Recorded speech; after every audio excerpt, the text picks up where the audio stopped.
Hello mga langga, for today's video, dili mag-goal, dili mabikalog sumot, dili ma-stress, kay kinang tanan for the content lamang. Naloka si Mister, yung nakita niya yung bit-bit naming bagahe kasi sabi niya bakit daw ang dami naming dala, isang gabi lang naman kayo matulog sa hotel. So sabi ko, hayaan mo na bitbitin natin ang buong kapuluan ng Pilipinas.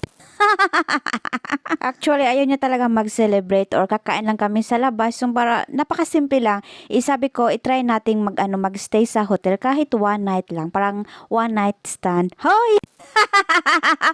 Syempre kasama na din yun, no? Bago sa lahat, i-flex ko muna itong aming mga tulpan or itong tulips namin na super taba talaga. Hindi ako na-expect na ganito kalaki siya. O, tingnan nyo, mas malaki pa sa aking palad. At syempre, hindi naman kami nagmamadali kasi malapit nga lang siguro mga 20 to 25 minutes drive lang. Super lapit lang talaga mga langga. Ewan ko ba? Kasi busy din kasi ako mga langga, pati rin si Mister. Marami kaming gagawin dito sa, alam niyo na, pag summer. So, naisipan kong dito lang sa malapit-lapit na hotel kami magstay. At super saya namin mga langga kasi yung yung init ng panahon talagang tumatagaktak or as in super init talaga. I think nasa 28 grades. Uy, grades? 28 degrees Celsius. So, super happy kasi May pa ngayon pero ramdam mo na yung init. Pero alam niyo naman dito sa Sweden mga langga, no, ito talagang weather hindi mapapakatiwalaan. Ulitin natin, hindi makapagkakatiwalaan. Ayun. Kasi bukas or next day, malamig na naman. Kaya sabi ko na sa inyo, dalawa lang talaga ang bagay na hindi pwedeng pagkakatiwalaan dito sa Sweden. Number 1 ay yung weather, number 2 ay yung mga lalaki. Hoy! Simbakin. So ngayon mga langga, no, paano na kami, on the way na kami sa aming pupuntahang hotel. Hoy, ba't ang bilis? Lumipad yata yung sasakyan namin, ah. So ito na, nandito na kami sa hotel. Mag-check-in na kami, yung checking time dito is 2 o'clock. So, I think nasa 3 o'clock na yata yan. Super ganda ng hotel na ito mga langga. Recommended ko talaga kung papunta kayo dito sa somewhere in Holland. Nasa Valkenburg lang ito mga langga, no? Super ganda. Sa mga hindi pa nakapunta, try nyo mag-check-in dito. Yun nga lang kapag summer talaga, medyo kamahalan yung price. At this time, nakuha namin to ng, I think naka 50% discount kami dahil binavlog ko. Ambitious ang ereng. So, hindi. May sila, may pa-promo. Tapos, ginagrab na lang din namin kasi kapag nasa original price talaga, mga langga, no, talaga makuyapan ka talaga sa price. Parang sasabihin mo talaga na, parang magsisisi ka talaga at sasabihin mo, sana hindi lang kami nag-hotel sa sobrang mahal. But anyway, so, ito na nga, papunta na kami sa second floor kasi nasa second floor yung room namin. At ito yung kanilang tawag nito, his or yung elevator na super duper cute naman. At charang, sige Mr. Blisan mo dahil super excited na ako. Nag-book ako ng hotel mga langga, no, pero hindi ko tinignan yung yung room. Sabi ko bahala na, oy. So exceed talaga ito sa aking expectation versus reality. Ala ko. Kasi kapag nagtitingin ako ng mga langga na mga rooms sa hotel, tinitingnan ko talaga kung maganda ba or hindi. Tapos yung sa price, syempre natin yun, i-base natin sa price, diba? Kapag medyo pricey, syempre maganda rin yung room. Pero may iba talaga langga, oy, kapag kahit mahal yung price, pangit ang room. So, tsambahan lang talaga sa hotel. At hindi nga ako nagbasa sa mga reviews na to. Ewan ko ba kasi parang to siya, parang impronto ba talaga? Wala talaga to sa plano namin mga langga. So, yung tiyan ni Mister. Sumabit yung tiyan na sa pinto. Sorry mga langga, ha. Love ko rin yung asawa ko kahit ganyan. Binibiro kong asya sa tiyan niya pero wala tayong magawa. Sige, gibitan. So, sabi ko sa kanya, alis ka muna. Oy, natin, i-flex natin ng bungalicious, papalicious itong room na natin napili. So, nasa standard lang kami mga langga. Yung yung room na pinili namin kasi tipid-tipid din pag may time. Oy!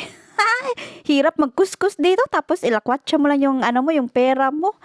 Pak, ang ganda ng room, 'di ba? Sabi ko kay Mister na hawakan niya muna yung camera kasi i-flex natin. Kumbaga magro-room tour tayo. Sana all. Pero tinanggal ko muna yung shoes ko mga langga kasi madumi yan syempre, 'di ba? Bago natin mag-proceed sa next step. Oy. So, ayan na si Inday, no? Ganda-gandahan yarn. So, check up muna tayo. Ano yan, check up talaga ha. So, tingnan ko muna sa hindi pinto, bintana. Baka may mga ano doon, may mga boys. O, laka. O, super saya niya, di ba? Yung si Mr. Ewan ko lang kung natuwa ba siya o naguul. At syempre, dito nga, nagtutour tayo o room tour. So, buksan natin itong mahiwagang cabinet nila na mayroong mga ilimnonon or drinks. Akala ko mga langga, free to moiset. Ano pala to? Hindi pala to free.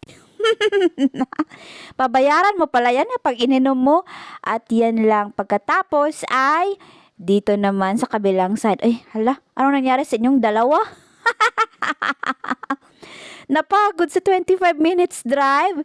Ano kasi mga langga, maaga kaming gumising kasi that time may work semester. Pagkatapos maaga din siyang nag-off or basta yun na yun. Para mag-celebrate kami sa kanyang birthday. So, yan, sabi ko sa kanya, muna tayo, mag-save ng energy, mamaya na tayo magbakbakan. Napagod, akala mo kung kung malayo talaga yung biyahe, lapit lang mga langga, mga 25 minutes drive lang yon. At habang, ginagawa ni Mr. Oy? Yun pala, sabi ko sa kanya, labas muna tayo kasi, baka makatulog kami doon. Sayang naman yung araw, 'di ba?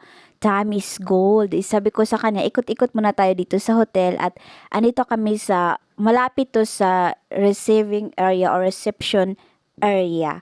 At may ano to? Ay, syempre. Time, na to, mga langga, kumain na kami ng dinner. Tapos, ayan si Mr. naguluhan siya talaga, langga, oh. Kung anong pipiliin niya. At sa sobrang tagal mga langga, ay Diyos ko ay, inaantok namin si Mister. Di ko alam, antok siya at gutom. Siguro yun, nagmix yung niya, emotion niya kasi gutom at antok. Sabi ko sa kanya, antay-antay muna tayo at ito na ang aking food. Mga mahigit 1 oras din kami nag-antay dyan. Pero okay lang naman kasi wala gaantay kami. Ay, ano ba to? Oy? So, ayan, andito na kami sa pool at ayan. O sige, Day. Mag-ano ka na dyan, swimming ka na dyan. Maraming tao dito mga langga. Yun nga lang, tinignan ko talaga sa pool kasi yung room namin, tanaw mo lang yung pool area nila. Tapos sabi ko sa asawa ko, hindi na masyadong matao.